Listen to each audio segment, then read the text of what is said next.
मलयाचे शीतल सस्य श्यामला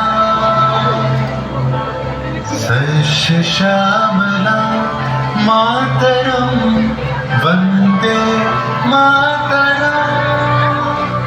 11ই অগস্ট কিংসফোর্ডে বন্দে মাতরম বলার দোষে যে বালককে বেত মারার হুকুম দিলেন ব্রিটিশ সরকার, তারই পক্ষে দাঁড়িয়ে ক্ষুদিরাম বসু ও প্রফুল্ল চাকি সাহেবের ফিটন গাড়ি লক্ষ্য করে বোমা চালালেন মুজফ্ফরপুরে। সাহেব নিহত হলেন না, তবু নাবালক ক্ষুদিরামকে ফাঁসির হুকুম দেওয়া হলো।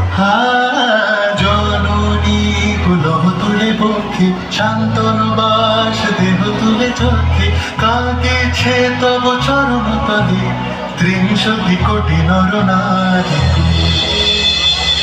9 সেপ্টেম্বর 1915 ইংরেজদের সঙ্গে সম্মুখ সমরের স্বাধীনতা ছিনিয়ে নিতে অস্ত্র আনার পরিকল্পনা করেন যতীন্দ্রনাথ মুখোপাধ্যায়। বুড়িবালমের তীরে লড়াই বাঁধে বিরাট ইংরেজ বাহিনী বনাম বাঘা যতীন ও তার 4 সতীর্থদের। সেই বীর সেদিন লুটিয়ে পড়লেন।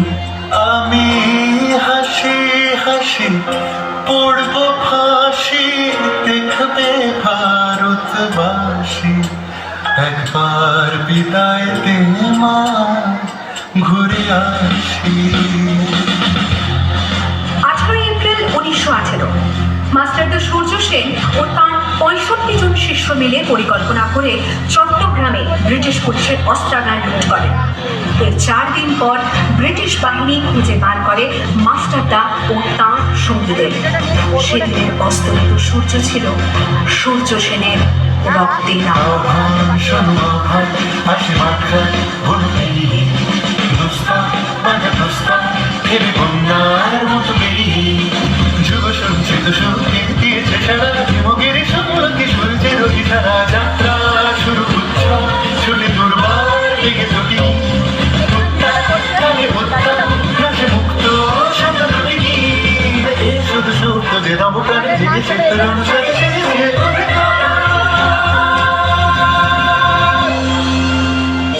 সেপ্টেম্বর 1932 মাস্টারদা সূর্য সেনের মন্ত্রে দীক্ষিত প্রীতিলতা বাদেদার 15 জন সশস্ত্র বিপ্লবীকে নিয়ে পাহাড়তলি ইউরোপিয়ান ক্লাব আক্রমণ করে আগুন ধরিয়ে দিলেন।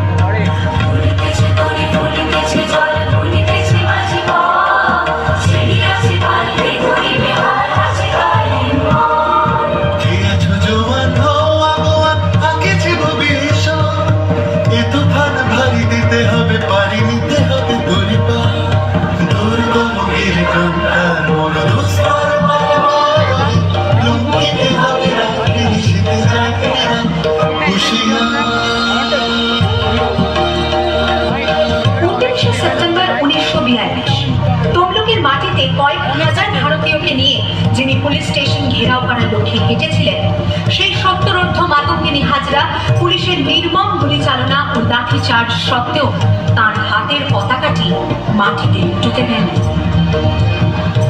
আর ঠিক তার পরের বছর 1943-এর 30শে ডিসেম্বর পোর্ট ব্লেয়ারের মাঠে তিরঙ্গা পতাকা তুললেন সুভাষচন্দ্র।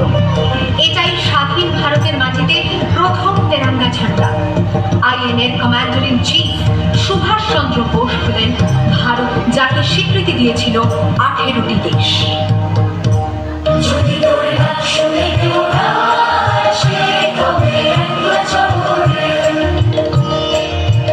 वंदे